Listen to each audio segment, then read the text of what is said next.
Bueno, me parece que ya estamos en directo. Buenos días a todos. Un placer saludaros desde Barcelona.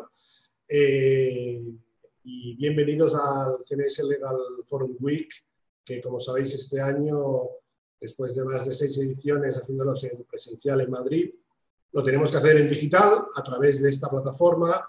Y nada, esperamos que lo disfrutéis y lo viváis igual o mejor que cuando los hacemos en presencial.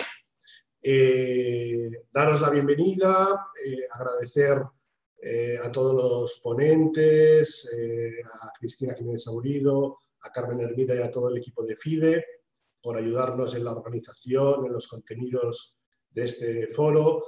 La verdad que lo que tiene el mundo digital es que hemos conseguido triplicar el nivel de asistentes. Hay casi o más de 650 personas registradas a esta semana de contenidos y de debates. Más de 350 personas ya se han descargado la aplicación app para móvil. Yo desde aquí os aconsejo que hagáis la descarga en el teléfono móvil de la aplicación de WOWA, porque os va a dar una interacción con speakers, con asistentes, contenido que se va a ir colgando en la aplicación durante toda la semana. Y además hay muchas oportunidades para hacer networking, contactar a gente, antiguos amigos, hasta se puede ligar. Que sepáis que todo lo que escribáis en los chats privados no lo puede leer ni la organización ni nadie, o sea, sois libres de encontrar un viejo compañero de trabajo, de universidad, y que renazca la amistad y el amor. Y fuera bromas, sí que os aconsejo que os la descarguéis, que la uséis. También tenéis el site, la página web de la aplicación, donde seguramente muchos estáis viendo esta retransmisión. Y daros la bienvenida a la aplicación. En parte está en inglés, porque es una aplicación americana, y no hemos conseguido traducir algunos de los usos, pero es muy intuitiva, muy fácil de usar. Y la verdad que nosotros desde la organización vamos a estar activamente mandando reuniones, documentación, charlas, etc. También quería aprovechar la apertura del foro del CMS Legal Week para tener un recuerdo, pues toda la gente que ha fallecido durante estos últimos meses por el COVID-25, y muy especialmente porque sé que en algunas de vuestras empresas, FIDE, etcétera, pues habéis tenido directamente pérdidas importantes. Y desde aquí, desde la organización, pues mandar un sentido pésame para todos, para familiares, para compañeros. Y nada, nos vamos a acordar de ellos durante toda esta semana y vamos a ver si superamos esta situación. Por otro lado, cada día vais a recibir un email con toda la agenda del día. Ahora vamos a arrancar automáticamente ya con el primer debate que va a moderar Cristina Jiménez Aurido. Cuando finalice este debate tenemos que cambiar de canal, por decirlo así, y en la agenda tenéis que ir al siguiente enlace de Zoom para acceder al siguiente caso de éxito que va a presentar la gente de Detectis. Y bueno, nos iremos acostumbrando durante la semana a la tecnología, al mundo digital y a gestionar un evento en digital que para nosotros es la primera vez. Somos unos novatos, nos estrenamos aquí junto con vosotros y ya me disculpo si hay algún problema, error. Está el equipo de CMS muy atento de todas vuestras necesidades, Karina Casal, Fernando, Paola, Mireia, Elena. O sea que si tenéis cualquier problema, contactarnos rapidísimamente y lo vamos a solucionar. El mundo digital, pues para nosotros es completamente nuevo. Y la verdad llevamos 3 meses casi haciendo un máster, como entiendo que muchos de vosotros habéis hecho con vuestras empresas y en vuestro trabajo, en esa transformación que nos ha obligado el COVID-19 a hacer de forma acelerada. Por la parte que me toca y nuestros sponsors, que hemos estado hablando con ellos durante estos meses, pues felicitarles por el excelente trabajo que han hecho en llevar sus estructuras, sus equipos, etcétera, a trabajar en teletrabajo. La verdad que ha sido increíble. Y bueno, es la nueva realidad que dicen por ahí. Le tenemos que sacar provecho, no tener miedo a estas nuevas tecnologías, y a mí me parece que son un complemento que va a quedar luego en eventos presenciales, porque realmente tiene mucho juego, son divertidas y podemos interactuar mucho durante toda la semana. No me enrollo más, porque a mí es más fácil hacer las aperturas en presencial que en digital. En presencial no tengo guión, no tengo nada y puedo nada, ser más natural. Espero que haya quedado bien. Y sin más, le cedo la palabra y ya la moderación de este primer debate a Cristina Jiménez Saborido, que, como sabéis, es la presidenta de FIDE. FIDE es la Fundación por el Derecho y la Empresa, organiza con CMS este evento desde su inicio, desde hace más de 6 años, y aparte pues es una empresa y su equipo pues es gente muy, muy querida por CMS, nos lo pasamos muy bien organizando eventos y siempre es un placer tenerla a ella y a su equipo colaborando con nosotros. Así que sin más, Cristina, ya me quito la cámara y me quito el micro. Un besazo muy fuerte desde Barcelona y todo tuyo. Un beso. Muchas gracias, Ignacio. El placer sabes que es mutuo. Desde FIDE, ya desde hace varios años, colaboramos en varios eventos y este especialmente. Esta vez se ha llamado semana, es verdad que otras veces lo hacemos en un día y medio. Sabes que el placer es mutuo porque nos permite trabajar primero con unos ponentes excepcionales que vamos preparando los temas más actuales y después, pues la verdad es que llegar a un público que en este caso yo creo que las tecnologías nos benefician, ¿no? Nos benefician porque llegamos a un público que en ocasiones, pues gente que no tiene tiempo para desplazarse en un evento de un día y medio a una ciudad, pues la verdad es que por internet lo está pudiendo seguir, ¿no? Con lo cual yo creo que hay que hacer de la necesidad virtud.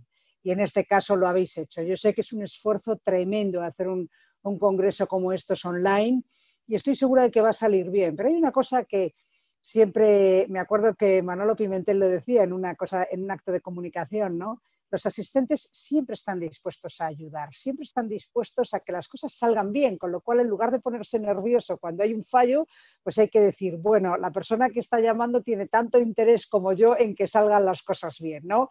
Con lo cual que yo creo que con buena voluntad va a salir bien, porque respecto a contenidos y respecto a calidad de ponentes no me cabe la menor duda y respecto a calidad de asistentes tampoco. Así que si entre todos tenemos algún fallo tecnológico, pues estoy segura de que lo vamos a solucionar. Para nosotros siempre es un placer estar con vosotros y más haber podido dar continuidad a este encuentro que hacemos anualmente, que yo creo que nos resuelve muchos problemas, que efectivamente además lo habéis hecho de tal manera que nos permite charlar entre nosotros, nos permite todas aquellas partes que siempre habéis hecho también en CMS, que son los encuentros en los cafés, en los aperitivos, bueno, en las comidas, en ese gin tonic que de vez en cuando nos tomamos, que esta vez no te perdonaremos, Ignacio, pero que lo tomaremos el año que viene 2, en fin, la verdad es que muchísimas gracias. Muchas gracias por contar con FIDE. Muchas gracias, por supuesto, a todos los del equipo, que no quiero mencionar por nombres, no vaya a ser que se me olvide alguno. Entonces, cito a todo el equipo de CMS y muchas gracias, por supuesto, a los ponentes que os habéis atrevido a estar en esta primera mesa. Esta primera mesa, yo voy a decir que es de las más interesantes, pero no es exactamente porque la moderé yo, ¿no? Sino porque efectivamente trata de temas muy interesantes. Os voy a presentar ahora a los ponentes y luego uno a uno les voy a ir dando la palabra, pero como les he pedido que todos restrinjan mucho su tiempo de intervención para que haya preguntas y para que haya debate, los asistentes no me podéis dejar ahora en la estacada de después no formular ninguna pregunta ni plantear ninguna cuestión en el chat que tenemos. Entonces yo intentaré irlas leyendo y, en fin, si son muchas, pues haré el apaño como pueda de seleccionar las más importantes, ¿no? Porque parece también que esto de adaptarnos a mirar a la cámara, a estar pendiente del... no os creáis que la labor del moderador es tan fácil, porque tienes que estar escuchando, a veces te sumerges en la ponencia que está dando el ponente, que es súper interesante, a la vez tienes que cortarle para que no se sume, y luego además tienes que leer las preguntas, ¿no? Pero así que también hago como Ignacio, cualquier error, cualquier pregunta que omita o cualquier cuestión que se me escape, por favor me lo vais diciendo y me dices, oye, Cristina, que lo estás haciendo mal, venga, que se te ha olvidado esta pregunta, repítela, por favor. Así que muchas gracias de antemano a todos por estar aquí. Os voy a presentar a todos los que van a participar ahora, aunque lo vamos a hacer en orden inverso, pero voy a seguir el orden que estaba en el programa inicial que todos tenéis y muchos de vosotros ya les conocéis sobradamente porque son profesionales que han participado en estos encuentros mucho y luego pues por sus propias trayectorias profesionales. Yo voy a mencionar exclusivamente el cargo que tienen actualmente, pero hoy en día con las redes sociales cualquiera de vosotros le puede buscar en LinkedIn, en Twitter y ver perfectamente sus CV sin ningún problema, ¿no? En primer lugar voy a citarles por orden que están en el programa, ¿no? Está Darío Hernández, que es director general de RACMO Gestión España. Participa también José Ignacio Canle Fernández, que es director de la asesoría jurídica contenciosa de Abanca. Después Silvia Trapote Girón, que es abogado y actualmente es directora del Departamento de Gestión Judicial de Acuerdos ETL Global. María Rodríguez, que trabaja en Axactor y es Legal Collection Manager. Y Faisal Mohamed Benaissa, que es Head of Legal Operation en Intrum. Y yo misma, que ya me ha presentado Ignacio, que soy Cristina Jiménez, que trabajo en FIDE, que es una fundación que vosotros conocéis y que sabéis que venimos trabajando desde hace mucho tiempo en estas cuestiones. Ahora, si queréis poneros todos los ponentes, por favor, las cámaras, porque siempre, incluso para el ponente que está hablando, es más agradable saber que está hablando para alguien, porque es que lo de la cámara en negro es durísimo. O sea, aunque sabemos que nos escuchan, pero es muy poco inspirador, ¿no? Entonces, bueno, vamos a empezar, sin embargo, por orden inverso, un poco porque vamos a ir tratando, por supuesto, todo cómo ha afectado al régimen de moratoria, todas las disposiciones que se han ido dictando con relación al COVID-19. Hay algunos problemas más generales, unos problemas más puntuales y más concretos, y hay otros más de estrategia de futuro, ¿no? Entonces, me parece que hay alguien que está hablando. Me parece que hay alguien que está hablando, no sé muy bien. A lo mejor solo lo oigo yo. ¿No lo oíais vosotros? Pues entonces lo estaba oyendo yo, perdonadme. Entonces, vamos a ir de algunos generales a algunos particulares y luego volvemos sobre algunos temas muy puntuales porque cuando he ido hablando con los ponentes de qué querían hablar, pues claro, hacen allí como un laberinto, ¿no? Hay problemitas que son muy pequeños. Vale, sí, él se tienen que encargar muy grandes, de eso. Yo redes, ya sabes. y después esto. Vamos a ver, va a empezar Faisal Mohamed de Intrum, hablando del régimen especial para los acuerdos de moratoria por COVID-19. Perdón, igual que antes Ignacio ha dicho 25, qué barbaridad. Espero que no, espero, Ignacio, que sea un error y no haya un COVID-25, espero, un COVID-19. Faisal, por favor, puedes abrir tu micrófono y empezar tu ponencia, porque vas a hablar en general de los acuerdos de moratoria y cómo le ha afectado el régimen del COVID-19. Efectivamente, buenos días, Cristina, y voy a intentar ser breve como nos ha solicitado. Bueno, para entender el régimen especial que se establece en el Real Decreto Ley 19/2020, de 26 de mayo, voy a hacer un breve análisis y recorrido sobre la moratoria crediticia, muy breve, Cristina, de verdad. Entre las medidas adoptadas por el Gobierno para hacer frente a la crisis económica ocasionada por el parón derivado del estado de alarma, destaca la moratoria de deuda crediticia. Es algo que a nosotros nos va a afectar de lleno, ¿vale? A la hora de comprender el alcance de esta medida, tenemos que prestar especial atención a los diferentes reales decretos que se han ido dictando a lo largo del estado de alarma. El primero de ellos es el Real Decreto Ley 8/2020, de 17 de marzo, que habilita en sus artículos del 7 al 17 un régimen de moratoria legal para préstamos hipotecarios que garantizaban vivienda habitual. Pocos días después, el día 31 de marzo, se dicta un nuevo Real Decreto, que es el Real Decreto Ley 11/2020, que tiene una doble extensión de la moratoria. En primer lugar, en cuanto a los préstamos hipotecarios, ya se abre la horquilla no solo a los préstamos hipotecarios que garantizan la vivienda habitual, sino a todos los que estaban garantizados por inmuebles destinados a la actividad económica que desarrollen los empresarios y profesionales, así como aquellos que se adquirieron en su momento para destinarse al alquiler como vivienda habitual.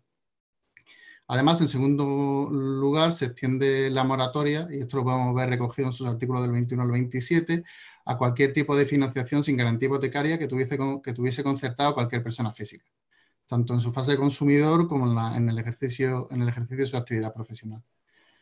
Desde una perspectiva objetiva, el denominador común de estos dos tipos de moratoria, tanto la hipotecaria como la no hipotecaria, es básicamente la suspensión temporal de las obligaciones de pago y el no devengo durante el tiempo de la duración de la moratoria de intereses de demora. Al final hablamos de 3 meses desde que se solicita. Y desde una perspectiva objetiva, se limita a aquellas personas físicas en situación de vulnerabilidad económica. Estos dos reales decretos no se dictan como unas medidas de acceso general destinados a paliar el efecto de la mora de cualquier persona, sino que se limita el acceso a ellos a personas en régimen de vulnerabilidad económica. ¿Qué entendemos por vulnerabilidad económica? Pues tenemos que irnos al artículo 16 del Real Decreto Ley 11/2020, donde se reúnen los requisitos que se deben de cumplir. Son 4: el desempleo, o en caso de ser empresario o profesional, sufrir una pérdida sustancial de los ingresos o una caída del 40%, un descenso de los ingresos de la unidad familiar que no superen el 35% de los ingresos netos, que los ingresos de la unidad familiar no superen en el momento de la solicitud los del mes anterior, y que por la emergencia sanitaria la carga hipotecaria de la unidad familiar se haya multiplicado al menos por 1,3, ¿vale? He sido muy breve con estos dos reales decretos y posteriormente se dicta el último Real Decreto, que es el que contempla las medidas especiales, que es el de 26 de mayo, el Real Decreto Ley 19/2020, que lo que hace es completar la estructura de moratoria de los decretos anteriores mediante la incorporación de un régimen legal especial para los acuerdos de moratoria ofrecidos por las entidades prestamistas, siempre que estos acuerdos estuviesen adheridos en un acuerdo marco sectorial.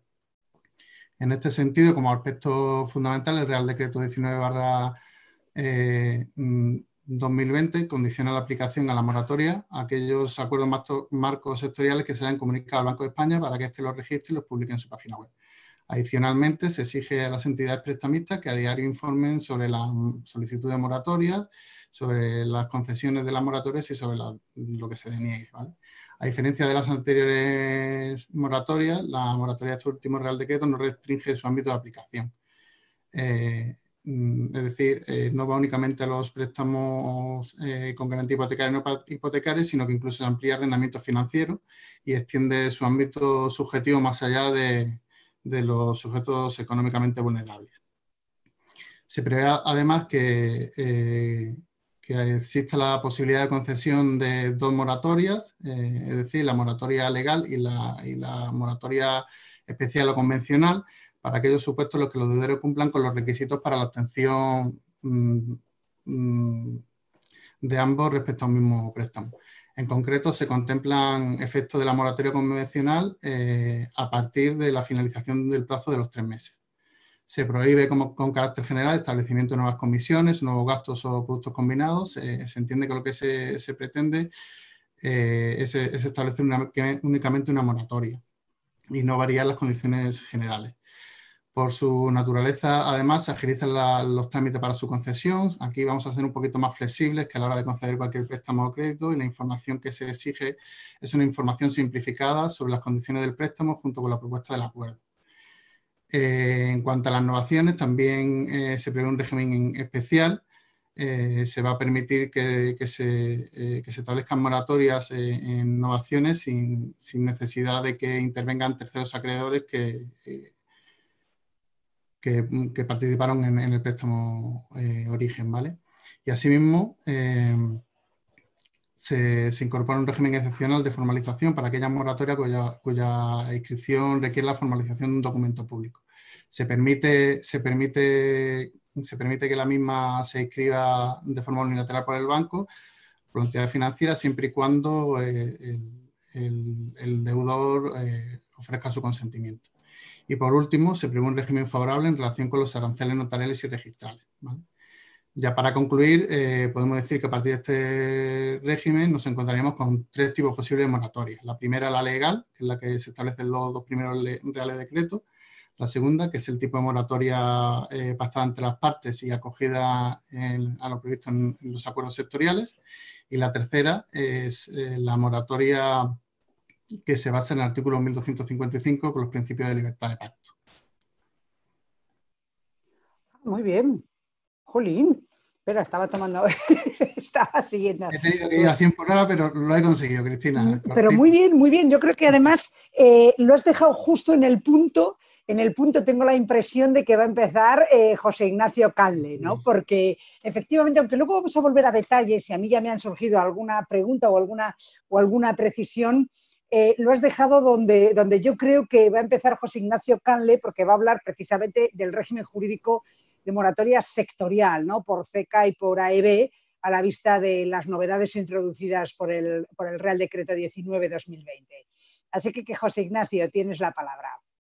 Muy bien, pues buenos días a todos. Muchas gracias a los organizadores por contar conmigo para un poco compartir mi visión acerca de toda la problemática vinculada a la moratoria y en la parte que me ha tocado, la relativa a la moratoria sectorial que surge como consecuencia de que el sector ha considerado que los términos en que se configuraban los requisitos para ser considerado dentro del ámbito de vulnerabilidad podían determinar que una parte significativa de la clientela, afectada sin duda por la pandemia que nos está tocando vivir, tuviese igualmente problemas para atender el pago de sus operaciones, tanto hipotecarias como personales. Y por eso ha habido una iniciativa que creo que es de justicia poner en valor por parte de las entidades financieras a través de sus patronales, la CECA y la AEB, aunque también hay que decir que la UNAC o la Asociación de Establecimientos Financieros de Crédito, la ASNEF,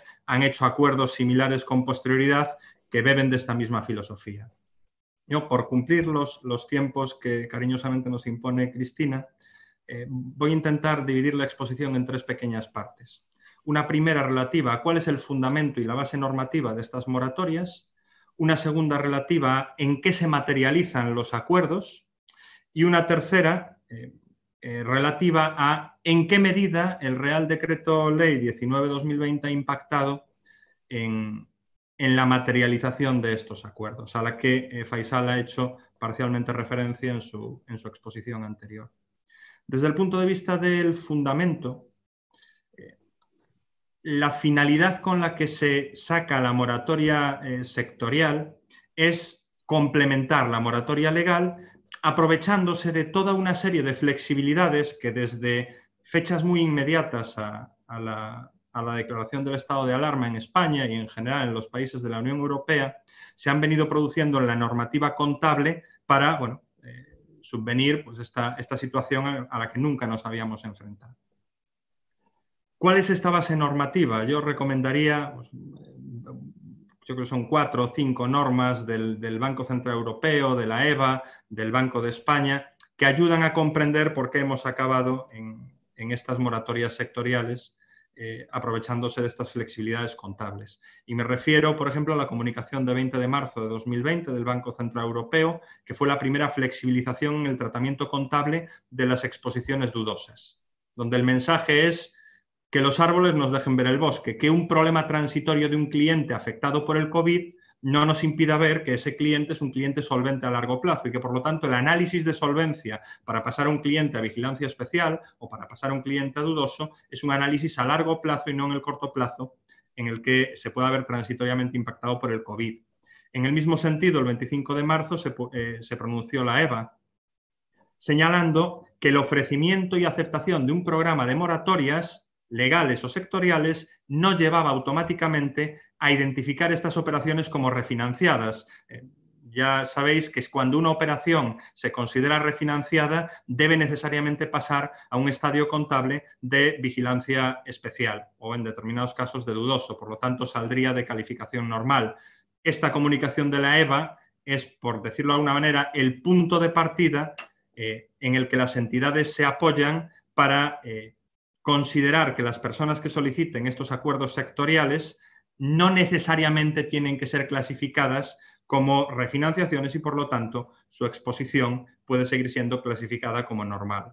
Esta misma idea ha sido desarrollada en la guía de la EBA de 2 de abril de 2020 y de ahí saltamos ya a los acuerdos de 16 de abril de 2020 de CECA y de AEB, en el que se materializan estas iniciativas de moratoria sectorial.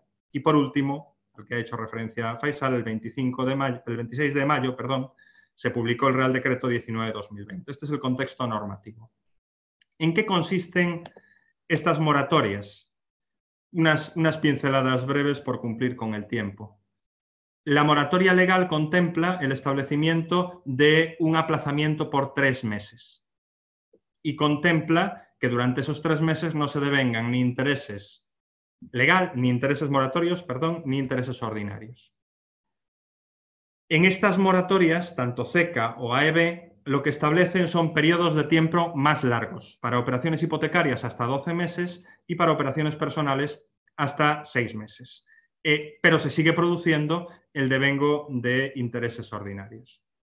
El ámbito de aplicación siguen siendo personas físicas, pero ya no es un ámbito subjetivo de aplicación tan restringido como el que establece el artículo 16 del Real Decreto 11 para las moratorias legales, sino que basta que haya una afectación económica por una situación de desempleo, por una situación de ERTE, por un cese o reducción de la actividad económica u otras circunstancias equivalentes que acreditan que esta persona está transitoriamente afectada en su liquidez para poder hacer frente al pago de sus operaciones.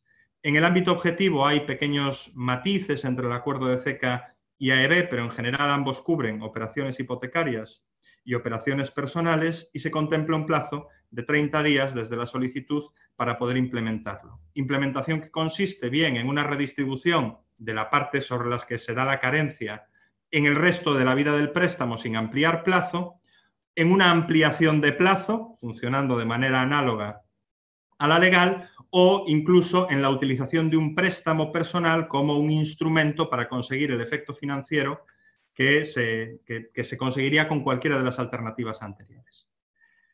Por lo tanto, el efecto de la moratoria es una carencia de capital, no de intereses, como he dicho antes, que se puede instrumentar de esas distintas formas. Y por último, unas breves pinceladas acerca de mi visión del Real Decreto 19/20.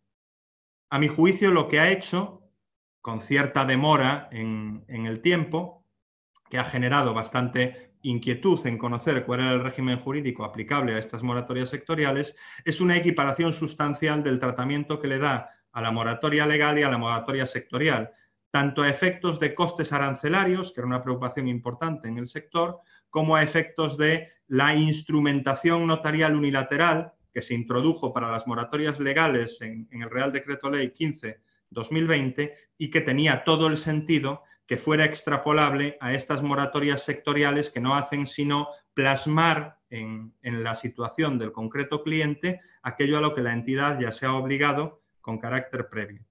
Es interesante también, dentro del Real Decreto, la referencia al carácter sucesivo de la moratoria legal y la moratoria sectorial, ¿vale? De manera que, a mi juicio, de cada solicitud que presente un cliente, lo que la entidad debería hacer es analizar primero si cumple con la moratoria legal y posteriormente analizar si cumple con la moratoria sectorial y hacer un juego ahí siempre de la prevalencia que hay que dar a la moratoria legal.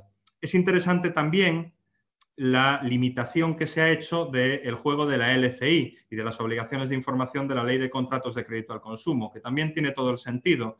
Esto es una novación reglada, por decirlo de una manera. No va a haber juego a la autonomía de la voluntad fuera de lo que se establece en los acuerdos sectoriales y, por lo tanto, carece de sentido en el contexto actual pues cumplir toda una serie de obligaciones de información o de evaluación de la solvencia que responden a supuestos de nuevas contrataciones y no de novaciones regladas, como digo. Y, por último, me gustaría hacer una breve referencia a cifras. Yo me he cogido 5 días del día 5 de junio, finales de la semana pasada, por poner en valor lo que hay encima de la mesa, ¿no? En 5 días se indicaba que había 258.000 solicitudes de moratoria hipotecaria y 383.000 solicitudes de moratoria no hipotecaria. Hablo de las legales. Pues gracias a las moratorias sectoriales hay 345.000 solicitudes de 345.000 personas que tienen problemas transitorios para atender al pago, de las cuales han sido aprobadas ya, según la información que extraían del Banco de España en 5 días, 260.000. ¿Vale? Y esto es una ayuda muy significativa que ha implicado la concesión de aplazamientos por más de 11.700 millones de euros. Por lo tanto, creo que en un contexto en el que la reputación de las entidades bancarias pues no siempre ha sido la mejor, yo creo que es de justicia reconocer que en este caso se han comportado y se han alineado para intentar ayudar a las personas, que es lo que todos tenemos que intentar hacer pues, en estos momentos, ¿no? Y con esto, Cristina, finalizo. Confío en haber cumplido el tiempo y quedo pues, a las preguntas que puedan formular las personas que están conectadas. Nada más y muchas gracias. Muchísimas gracias, José Ignacio, muchísimas gracias. Además, me alegro que hayas terminado con estas cifras y comparto tu reflexión. Yo creo que una de las cosas más importantes era que las entidades financieras se anticiparan en esta situación, ya que la sorpresa de 2008, por lo que fuera y por muchas cuestiones nuevas que vinieron, no fue tan fácil. Ahora verdaderamente yo creo que era una de las claves, ¿no? No dejar a la gente fuera, y además el concepto de vulnerabilidad inicial, en mi opinión, era excesivamente estrecho, ¿no? Excesivamente estrecho y con muchos criterios, pero bueno, eso lo podemos hablar también, muchos criterios para acreditar, pero eso lo podemos hablar si queréis durante el debate. Muchísimas gracias. Yo veo que el esfuerzo que hacéis por reducir el tiempo os hace que deis ideas todos súper claras y además muy, muy útiles. Muchísimas gracias.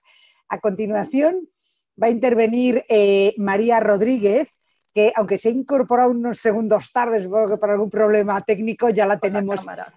Sí, ya la tenemos aquí, y efectivamente va a hablar del plazo de prescripción, que se modificaba tras el régimen transitorio el próximo mes de octubre, y qué ha pasado con la suspensión de plazos de prescripción y caducidad y cómo le afecta. María, tienes la palabra. Muchísimas gracias. Muy bien, muchas gracias, Cristina. Quería agradecer primero de todo a FIDE y a CMS por darme la oportunidad de participar en esta ponencia. Me parece especialmente interesante porque aúna 2 temas. Uno, que es la prescripción, que es un proyecto que nos afectaba a todos este año especialmente, con fuerte impacto en las compañías que nos dedicamos especialmente a la recuperación de deuda, y luego, sobre todo, por la oportunidad del tema de las moratorias, que está tan de actualidad en estos momentos. Bien, respecto de la prescripción, muy brevemente, y por situarnos, que es un poco la parte de esta primera intervención que realizo antes del debate, el 6 de octubre de 2015 se publica la Ley 42/2015, por la que se reforma la Ley de Enjuiciamiento Civil, pero además, y entre otras modificaciones, se introduce una modificación de la redacción del artículo 1964 del Código Civil. Esta modificación, como todos conocemos, consiste en que de un plazo de prescripción para las acciones personales que no tenían señalado otro término específico de 15 años, se pasa a un plazo de 5 años. Es decir, la reducción es considerable e importante. El fundamento de esta reducción es un poco obtener un equilibrio entre, como dice la propia norma, los intereses del acreedor, la conservación de su pretensión y la necesidad de asegurar un plazo máximo, pero que no sea tan extenso en el tiempo. ¿Qué ocurre con esta modificación? Pues que efectivamente en el circuito o en el ciclo de gestión de las deudas, especialmente de las deudas fallidas, unsecured, que no tienen garantía real, nos encontramos con que la prescripción pasa a ser un problema muy real y muy de día a día, porque dentro de este ciclo de gestión de la deuda afecta e impacta de una forma muy continua. Antes era cada 15 años, con lo cual no era algo que fuera el punto número 1 de relevancia e importancia. Sin embargo, ahora sí que es algo que va a estar en el día a día. Lo que ocurría con esta norma, cuando se produce, incorpora y aprueba la modificación indicada en el plazo, reduciéndolo, se establece también un régimen transitorio. Este régimen transitorio se remite al artículo 1939 del Código Civil y en él se viene a establecer bueno, pues una serie de plazos perentorios que se adaptan para este tiempo transitorio. La sentencia del Tribunal Supremo de 29 de 2020 viene a traducir este periodo transitorio de la siguiente manera. Para aquellas relaciones jurídicas que hubieran nacido antes del 7 de octubre del año 2000, estarían prescritas a la entrada en vigor de la nueva ley. Aquellas relaciones jurídicas en las que nacieron desde el 7 de octubre del año 2000 al 7 de octubre del año 2005, se les aplica el plazo de 15 años previsto en la que era la redacción original de este artículo 1964 del Código Civil. Y en aquellas relaciones jurídicas nacidas entre el 7 de octubre de 2005 y el 7 de octubre de 2015, y aquí donde nos encontramos, o el grupo de deudas que ahora entran en riesgo de prescripción, se aplica la regla de la transitoriedad del artículo 1939 del Código Civil y entonces prescribían ya el 7 de octubre de 2020. Este punto es el que ahora en detalle ha sido un poco este plazo alargado. Y por último teníamos las relaciones jurídicas que hubieran nacido con posterioridad a ese 7 de octubre de 2015, en las que se les aplicaba ya el nuevo plazo de 5 años directamente conforme a la redacción vigente de este artículo 1964 del Código Civil.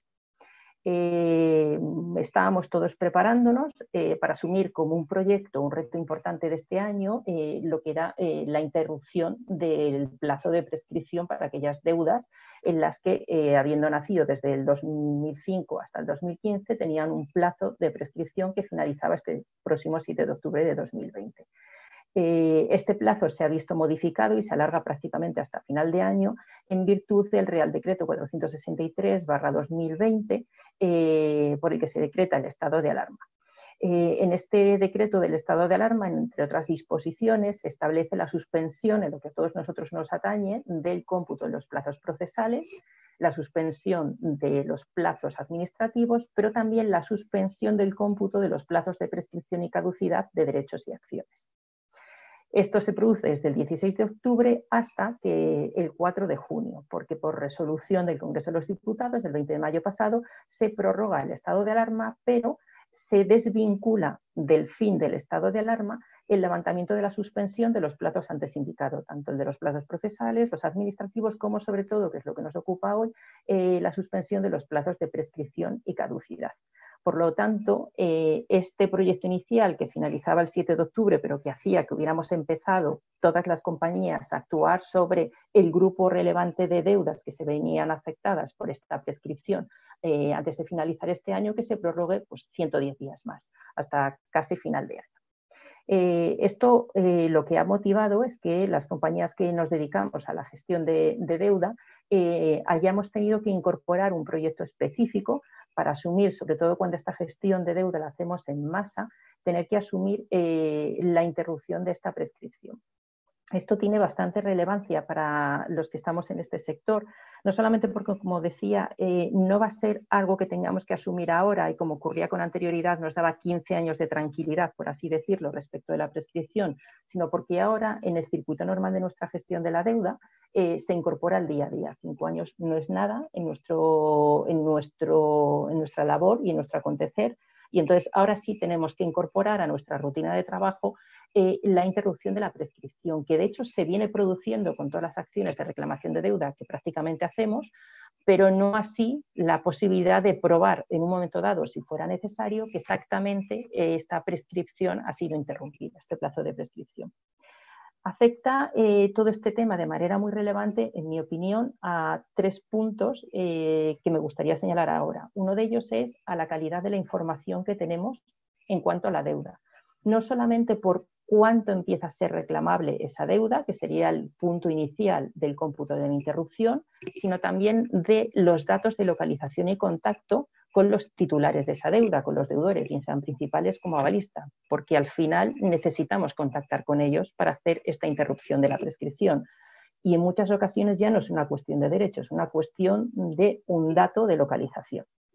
En tercer lugar, es muy relevante y se pone de manifiesto a lo largo de este año el tener en cuenta como compañías, cuando asumimos los costes que conlleva la interrupción de la prescripción, los medios que se van a utilizar versus los saldos deudores que tenemos y los volúmenes de saldos deudores.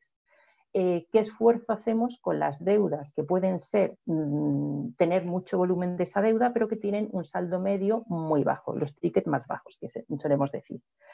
Y en tercer lugar, como punto muy relevante, y lo dejo también un poco de cara al debate, el impacto que tendrá en la evolución de la jurisprudencia respecto del tema de la prescripción. La prescripción ha sido tratada evidentemente por la jurisprudencia, existe jurisprudencia del Tribunal Supremo, pero existe mucha jurisprudencia, al menos cuando este año hemos tenido ocasión en el sector de acercarnos especialmente a este punto, existe mucha jurisprudencia de audiencia provincial, bueno, que no establece pues evidentemente unas reglas unitarias, un criterio único.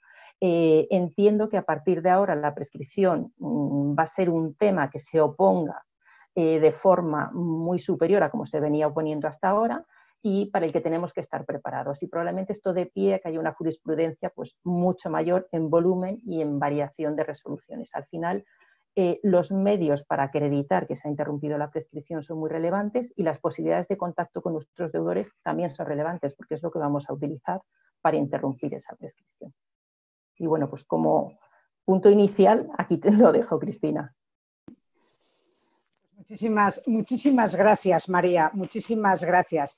Bueno, como os decía antes, vamos de lo general a lo concreto y aquí volvemos a hacer lo mismo, ¿no? María ha hecho un esquema de cómo impacta el tema de la prescripción de 5 años, cómo lo vamos a gestionar y hay algunas cuestiones y algunos matices de la prescripción ya en los términos concretos de los que va a hablar Silvia Trapote y luego no sé si estaréis de acuerdo o no en algunos de los planteamientos que haga Silvia en relación a las medidas que tú planteabas, ¿no?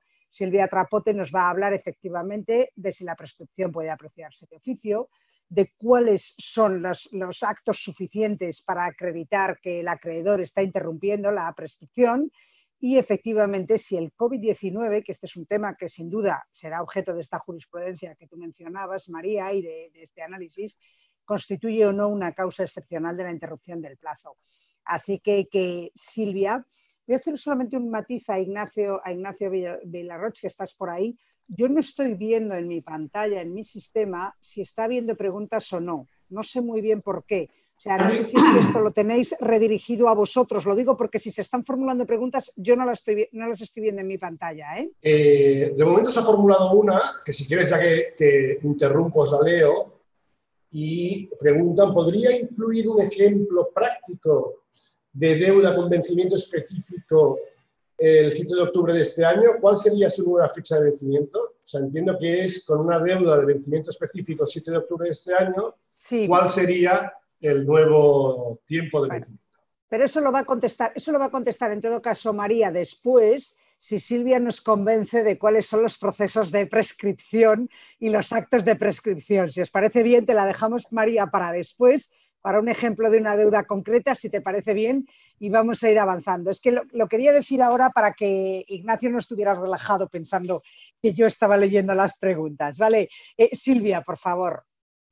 Bueno, buenos días y nada, quería agradecer a CMS y a FIDE haberme dado la oportunidad de participar este año una vez más en el CMS de reclamación judicial, que bueno, este año con un formato un poquito diferente y sin poder compartir el café de otros años, pero bueno, estoy segura que igualmente interesante y que nos ayude a resolver un montón de cuestiones que más que nunca este año se nos están presentando por la declaración del estado de alarma y las dudas que a todos nos están surgiendo con temas diversos. Bueno, retomando un poco al hilo de lo que acaba de exponer María, que ha tratado el plazo de prescripción ahora con el estado de alarma decretado mediante el Real Decreto, yo quería hacer un poco referencia a la prescripción en sí y a qué actos interrumpen la prescripción, si puede ser apreciada de oficio y si es necesario que el deudor sea notificado para que la prescripción surta efecto, ¿no? Bueno, en primer caso, indicar que, como todos sabemos, que la prescripción extintiva es la extinción de la acción o del derecho subjetivo por el transcurso del tiempo por la falta de ejercicio del mismo, y que la tenemos regulada en los artículos 1961 a 1975 del Código Civil. Bueno, la prescripción, a diferencia de la caducidad, no puede ser nunca apreciada de oficio, y esto está recogido en numerosas sentencias del Tribunal Supremo, como la 24 de febrero de 2005 o 12 de mayo de 2003. De hecho, incluso la prescripción ganada puede ser renunciada por el beneficiado a ella, tal y como viene recogido en el artículo 1935 del Código Civil. Por tanto, el interesado en la prescripción puede invocarla o no, y puede hacerlo tanto en el seno del procedimiento como de manera extrajudicial, como veremos un poquito más adelante. Hay que partir de la base de que la prescripción se trata de una cuestión de fondo, es decir, que debe ser alegado por el demandado en el momento procesal oportuno, y este no es otro que en la contestación a la demanda o la reconvención. Y la prescripción siempre tiene que ser apreciada en sentencia. Es decir, que, como hemos dicho, no puede ser apreciada de oficio y no se puede invocar en un momento posterior a la contestación de la demanda. Por tanto, no cabría invocar la prescripción ni en la fase de prueba, ni en el trámite de conclusiones, ni muchísimo menos en el recurso de apelación o casación, ya que estaríamos introduciendo elementos nuevos en el debate que alterarían los términos del mismo y supondrían una vulneración de los principios de audiencia y contradicción. Por otra parte, no obstante, el actor frente al que se reclame la prescripción sí que puede, que cuando se le alega en la contestación a la demanda, puede efectuar las alegaciones complementarias y aportar los documentos que estime oportunos para rebatirlas, ya que en este caso el interés o relevancia del deudor se desprende de alegaciones que se han efectuado en la contestación a la demanda, y de esta manera viene recogido en el artículo 265 de la Ley de Enjuiciamiento Civil. En cuanto a la carga de la prueba de la prescripción, como se recoge en el artículo 217 de la Ley de Enjuiciamiento Civil, incumbe probar la prescripción al que la alega, y al actor incumbe probar que no se dan los requisitos y circunstancias para apreciar la misma. No obstante, hay que tener muy en cuenta que si el plazo prescriptivo no está acreditado, no habría de apreciarse la prescripción. Por otra parte, en cuanto a la interrupción de la prescripción puede quedar interrumpida cuando el acreedor reclame su crédito o el titular del derecho real pretenda ejercitarlo. En ese caso, el plazo prescriptivo volvería a correr desde el inicio, ya que tenemos que recordar que el Código Civil no prevé el instituto de la caducidad en el caso, el instituto de la suspensión en el caso de la prescripción, que implicaría simplemente la interrupción del término y su posterior reanudación. Entonces, en este punto quería indicar los requisitos que establece el Código Civil en su artículo 1973 para interrumpir la prescripción, que sería por el mero ejercicio ante los tribunales mediante presentación de la demanda o acto de conciliación. Bueno, en este punto, dentro del proceso judicial, me gustaría enumerar unos determinados supuestos que pueden suscitar dudas e indicar lo que la jurisprudencia, si la jurisprudencia les otorga o no carácter interruptivo. En este caso, por una parte, la inadmisión de la demanda, la mayoría de la doctrina considera que la demanda inadmitida no produciría efectos interruptivos. Por otra parte, la demanda que se presenta y adolece de efectos que posteriormente son subsanados, en este caso sí produciría efectos interruptivos desde la presentación de los mismos documentos ya subsanados.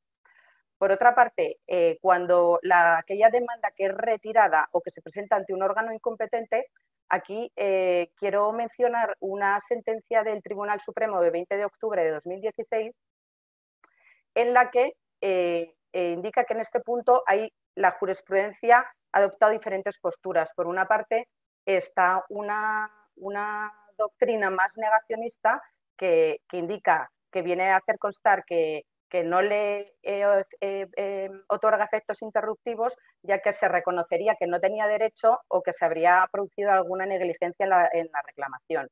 Por otra parte de la doctrina considera que tendría efectos interruptivos simplemente desde el momento de la presentación de la misma. Y por último, la Sala, que redactó la citada sentencia, habría adoptado una posición mixta y consideraría que produciría efectos interruptivos siempre que hubiese sido notificada la parte contraria y ya tuviese conocimiento de la misma. Por otra parte, la demanda de conciliación produciría la suspensión de la interrupción de la prescripción desde el mismo momento desde la presentación, sí que sea necesaria que se haya celebrado el acto de conciliación. Y por último, indicar que la jurisprudencia también otorga efectos interruptivos a la solicitud de medidas preliminares, así como a la solicitud del beneficio de justicia gratuita. Otra manera de interrumpir la prescripción que contempla el artículo 1973 del Código Civil sería por mera reclamación extrajudicial, ya sea bien por correo, burofax o requerimiento notarial, que veremos un poquito más adelante. Y por último, por cualquier reconocimiento de deuda, cualquier reconocimiento expreso de deuda por parte del deudor, que puede ser expreso o tácito. No obstante, indicar que la prescripción debe considerarse de manera muy restrictiva, de manera que en el momento en que en autos se evidencie de forma fehaciente el ánimos conservandi de la acción por parte del titular de la acción, sería incompatible con toda idea de abandono de la misma acción y habría de entenderse que el plazo de prescripción quedaría interrumpido. Y eso conlleva a interpretar el artículo 1973 del Código Civil con flexibilidad en cuanto a la interrupción del plazo de prescripción. Por otra parte, indicar que el Código Civil establece unos requisitos para que la interrupción pueda ser, para que la prescripción pueda ser interrumpida, perdón. Por una parte, que la declaración de voluntad dirigida al deudor debe ser una verdadera reclamación y no simplemente un mero recordatorio de la deuda. Es decir, se debe concretar lo que se reclama y la causa de lo que se reclama y se debe exteriorizar con mucha claridad el hecho que se pretende conservar. Esta exteriorización no exige una forma especial, pudiendo ser verbal o escrita o pudiendo realizarse de forma personal o bien mediante apoderado o mandatario, siempre que permita su acreditación. Por otra parte, es fundamental que la prescripción tenga carácter recepticio.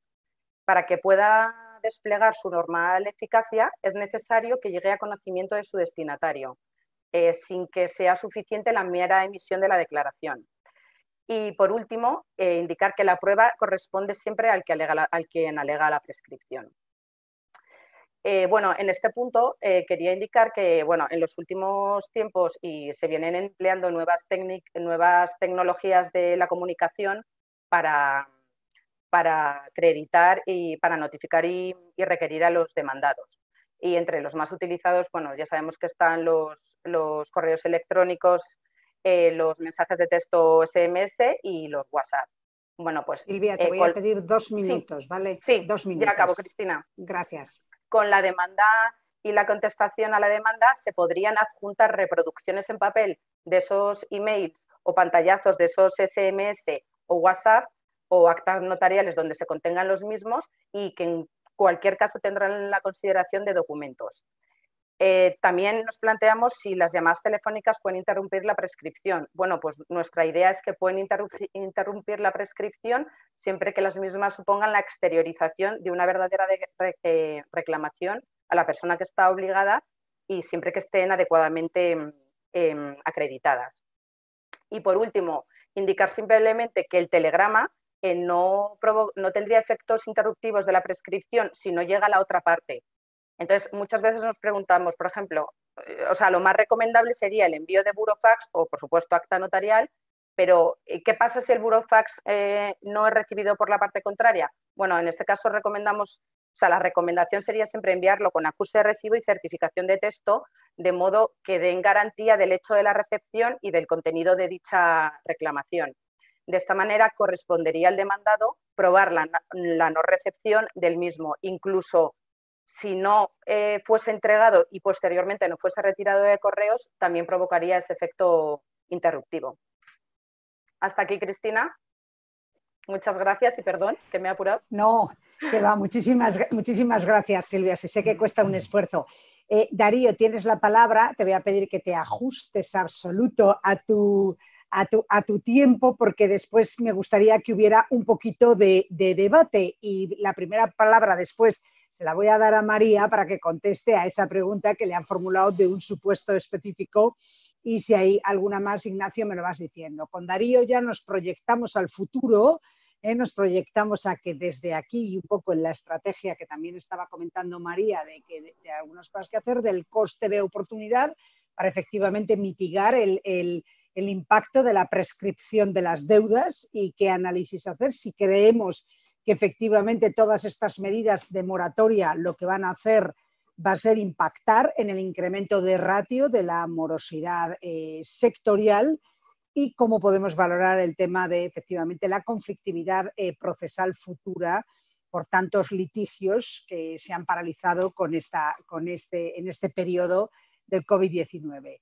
Darío, venga, como una flecha, 7 minutos. Como una flecha, súper rápido, Cristina. Muy buenos días, Cristina. Muy buenos días a todos. Lo primero de todo, mil gracias de nuevo por invitarme a participar en un evento en el que tenemos con los mejores anfitriones, a CMS y a FIDE, que sois un ejemplo de transformación digital por el gran trabajo que habéis hecho estos meses, transformar estos eventos en eventos digitales. Bueno, vamos a ver, voy directo al punto e intento ser lo más breve y lo más conciso posible, porque además tengo la suerte de haber recogido el testigo de las 4 brillantes exposiciones previas que yo creo que han dejado temas abiertos para que el debate que vayamos a tener ahora sea extraordinariamente enriquecedor. Si te parece, Cristina, empiezo por el final, empiezo por la prescripción, precisamente recogiendo el testigo de la exposición de Silvia y de María, me ha parecido muy interesante. Creo que está muy claro, es un tema que estaba en nuestro orden del día de estos últimos años, en los que veníamos definiendo estrategias de cómo íbamos a intentar mitigar o anular el riesgo que teníamos encima de la cabeza como una espada de Damocles para el 7 de octubre de 2020, riesgo que se nos ha pospuesto unos días, como apuntaba María, como consecuencia de esta suspensión que afecta de manera, extraña desde una perspectiva jurídica, porque como decía Silvia, efectivamente el instituto de la prescripción, a diferencia del de la caducidad, no puede estar sometido a una suspensión, sino a una interrupción. En cualquier caso, la suspensión que opera la declaración de estado de alarma genera esta rara avis en la que tenemos una postergación de ese plazo en esos 110 días que comentaba María. Yo creo que queda bastante claro por la exposición de María y de Silvia que efectivamente el tema de la interrupción de la prescripción no es una cuestión pacífica, sí que lo es desde un punto de vista jurisprudencial, desde la perspectiva de que no es apreciable de oficio, de que hay una serie de elementos configuradores del instituto que hacen que, pues, en relación con lo establecido en el Código Civil, pues se tengan que cumplir unos determinados requisitos que no repito por no incurrir en redundancias, se los acaba de exponer brillantemente Silvia, pero creo que la clave, llevándola a un plano práctico de cómo gestionamos esta eventualidad en el día a día y qué debemos de hacer durante estos días que nos quedan hasta el día fin para interrumpir esa prescripción. Yo creo que la clave, lo comentabas, Cristina, es el coste de oportunidad. O sea, ahora mismo tenemos, si solo nos centramos en el gran volumen de portfolios NPL and Secure que se han vendido en el mercado español en los últimos 10 años, tenemos cientos de miles o incluso millones de cuentas que se encuentran en una situación de no reclamación judicial, una situación amistosa y sobre las que habría que actuar utilizando o desplegando todas esas herramientas que nos apuntaba Silvia, porque efectivamente la jurisprudencia con relación a los modos en los que es interrumpible la prescripción no es pacífica. Ni la jurisprudencia del alto tribunal ni la jurisprudencia menor y muy abundante a la que hacía alusión María, ¿no? La clave es la carga de la prueba y la clave es el coste de oportunidad. Por lo cual, yo creo que no podemos definir estrategias globales de acción sobre perímetros concretos de expedientes, sobre portfolios o sobre expedientes de clientes, sector bancario y financiero, no podemos definir una única estrategia, sino una estrategia múltiple que se adapte a la tipología de deuda, a la antigüedad de la deuda y sobre todo y especialmente al importe medio de la deuda.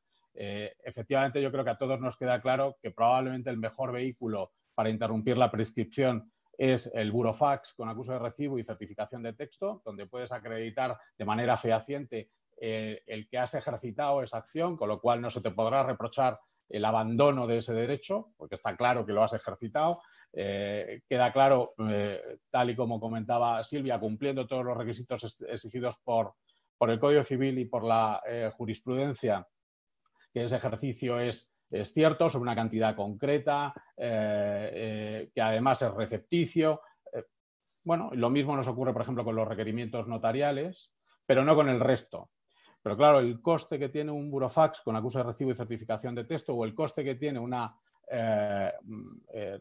requerimiento a través de un fedatario público es un coste relevante, ¿no? Por lo que no tendría mucho sentido que aplicáramos estas herramientas para todos los expedientes que se encuentren en cualquier tipología de deuda y sobre todo en cualquier segmento de importe. Sería un poco como matar moscas a cañonazos. Nos encontramos con expedientes deudores por, no sé, descubiertos en cuentas corrientes, tarjetas de crédito con importes de ticket medio, como apuntaba María, muy bajos, donde ese coste de oportunidad parece que no aconseja el que podamos incurrir en los costes derivados de un burofax. Es por eso por lo que nosotros venimos trabajando con todos nuestros clientes en una estrategia conjunta y múltiple en la que, segmentando las carteras por su tipología y origen, producto e importe medio, adaptamos las medidas en base precisamente a esas variables, de forma que tengamos la mayor seguridad posible de que vamos a incurrir, mejor dicho, de que vamos a conseguir el objetivo de interrumpir esa prescripción, bien con elementos extrajudiciales como, por ejemplo, el envío de burofax o el requerimiento notarial, o con acciones judiciales a través de interposición de monitorios, demandas de conciliación, etcétera. Y una breve reflexión. Que lo dejes aquí. Perfecto. Porque nos quedan 8 minutos. Nos quedan 8 minutos, ¿vale? Si quieres luego, si no hay preguntas, te dejo que hagas esa última reflexión. Una ¿vale? reflexión acerca de las moratorias la haré un poquito más tarde. Venga, Gracias, perfecto. Cristina. Además, como tenemos toda la Legal Week, pero es que a la 1:15 tengo que cerrar esto, vamos, para que os vayáis todos a otro Tendré sitio. una reflexión de 2 minutos y una pregunta que creo que puede ser interesante. María, Lo pospongo. no sé si Ignacio hay alguna pregunta más, pero de todas maneras, María, te voy dando la palabra para que contestes en estos ejemplos concretos de créditos o de temas que no hayan prescrito en el 7 de octubre. Vale, a ver, los que han prescrito serían aquellos en que se hubiera producido el incumplimiento entre el periodo que va del 7 de octubre de 2005 hasta el 7 de octubre de 2015, que es lo que nos explicaba la sentencia del Tribunal Supremo que he citado antes. Y eso es así de claro. Lo que nace o el incumplimiento que es posterior es el que se aplicaría el plazo de 5 años desde que se produce ese incumplimiento, con lo cual ya no sería este 7 de octubre, normalmente sería un periodo posterior. La sentencia del Tribunal Supremo, que es la que lo indica esquemáticamente, es como un guión fácil para poder determinar y como forma incluso guión de trabajo, es una sentencia del Tribunal Supremo, la número 29/2020 de 20 de enero, que la cito así porque entiendo que a quien ha hecho la pregunta probablemente le resultará más cómodo. La sentencia esquematiza muy bien las 4 fases o 4 tipos de incumplimientos según cuándo se produce este vencimiento o qué norma, qué plazo le aplica, si es el periodo transitorio o ya va a ser el definitivo posterior. Bueno, una cosa que supongo que estaba implícita en la pregunta, María, y me gustaría confirmar con vosotros, es, por supuesto, que estos 110 días se aplican de manera sistemática, se suman a los 5 años, con lo cual todos los periodos de 5 años se han quedado interrumpidos en 110 días que se suman efectivamente al periodo original, ¿no? No sé si también iba por ahí la pregunta que se había formulado. En caso de que fuera por ahí, efectivamente, lo que se aplicó con el decreto de alarma es una suspensión en el cómputo, Como es una suspensión, el plazo de prescripción no empieza a contar nuevamente, sino que se ha parado, se ha congelado en el tiempo y lo que nos quedan será sumar al 7 de octubre estos 110 días que hemos tenido de la interrupción desde el decreto de alarma que denominamos, hasta el lanzamiento el 4 de junio del otro día. Gracias. Ignacio, no sé si hay alguna pregunta más formulada. Sí, hay varias preguntas. Buenos días. ¿Interrumpe la prescripción el procedimiento monitorio admitido a trámite pero archivado por ilocalización? Silvia, ¿quieres responder tú a esto? A ver, yo entiendo que sí, o sea, que lo interrumpe porque ha sido admitido a trámite sin ningún defecto ni nada, que era lo que comentaba antes, que parte de la jurisprudencia indicaba si había algún defecto se podía subsanar y en el momento que se aportasen todos los documentos considerarse interrumpido, pero bueno, aquí ya sabemos que siempre hay jurisprudencia contrapuesta, como comentaba antes, en las demandas que se presentaban y en el juzgado que no era competente y tal, que hay parte que considera que por la simple presentación se interrumpe el plazo y otros que consideran si solo ha sido notificada la parte contraria y es conocimiento de dicha reclamación. Entonces, bueno, yo creo que en este punto nos vamos a encontrar posiciones contrapuestas siempre. Habrá que pelearlo. Como a ver, Ignacio, más preguntas. Una pregunta para María. María, te la mandan personalmente. Sí. Si el burofax envía la dirección contractual y el deudor no lo recibe por cambio de domicilio no avisado, ¿genera prescripción? Yo entiendo que se puede defender que se ha interrumpido la prescripción.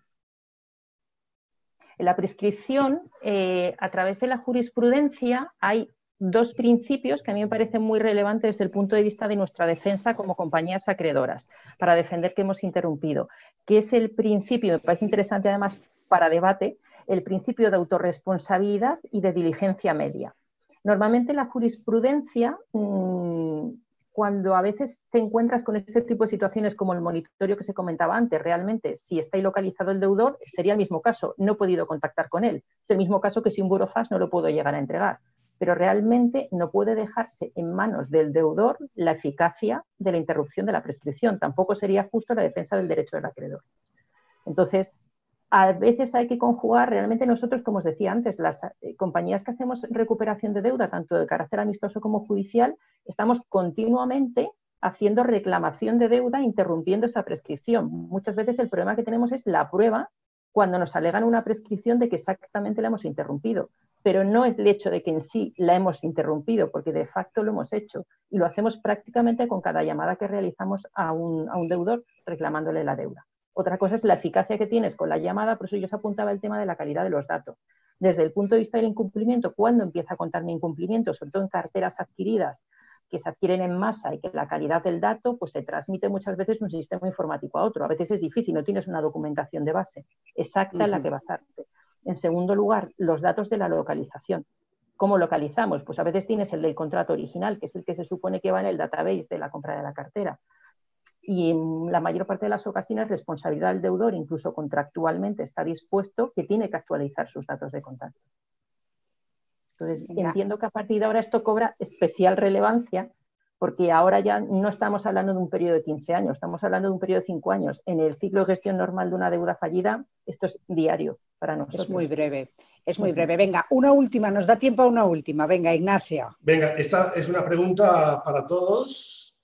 ¿Creen que es aplicable el supuesto de interrupción de la prescripción por causa de pago parcial de la deuda? Venga, esa es muy larga para que la contestéis todos. Venga, ¿quién se anima a contestarla? Porque tenemos medio minuto. Vamos, yo por empezar doy mi opinión que sin duda el pago parcial de una deuda interrumpiría el plazo, pues es un reconocimiento expreso de la deuda. O sea que sin ningún lugar a dudas, creo, para mi opinión, lo interrumpiría.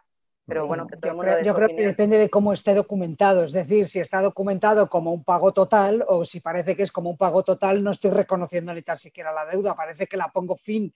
Si está documentado como un pago parcial, pues efectivamente está reconociendo el total de la deuda. Yo creo que ahí los matices, si os parece bien que cerremos aquí, los matices de la forma en la que se acepta el pago, en los que se acepta el pago y en los que se realiza el pago son importantes. No basta con un ingreso en una cuenta y que ya parece que está todo. Bueno, yo cumplo con mi obligación, Ignacio. O sea, son y 15 y de verdad, o sea, no sabéis la de cosas que me han quedado en el tintero y estoy segura. Bueno, tenemos una semana por delante. Además, os invito a podéis abrir foros de discusión, conectaros en salas privadas digitales, 7, 8, 10 personas. Esta aplicación podéis hacer 1000 cosas durante esta semana, así que aprovecharlo. Yo el viernes he convocado un vermut en Menorca, en el puerto de Mahón. El que pueda viajar, yo viajaré en avión. Los que no podáis viajar, pues desde aquí, con una cervecita o un vermut, lo tomamos en digital. Eso no será verdad porque te mato. Bueno, gracias a todos. Pasamos ahora los 200 y pico personas que están ahora en YouTube Live. Tenéis que ir al link de la próxima sesión, que es justo en la agenda, la que está debajo, y nos vemos en 2 minutos en la otra sesión.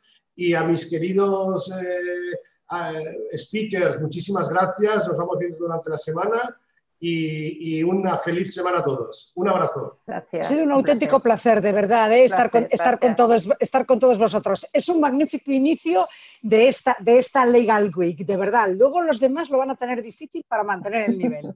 Muchísimas gracias. Un abrazo a todos. Gracias. Hasta luego. Hasta luego. Hasta luego. Adiós, adiós.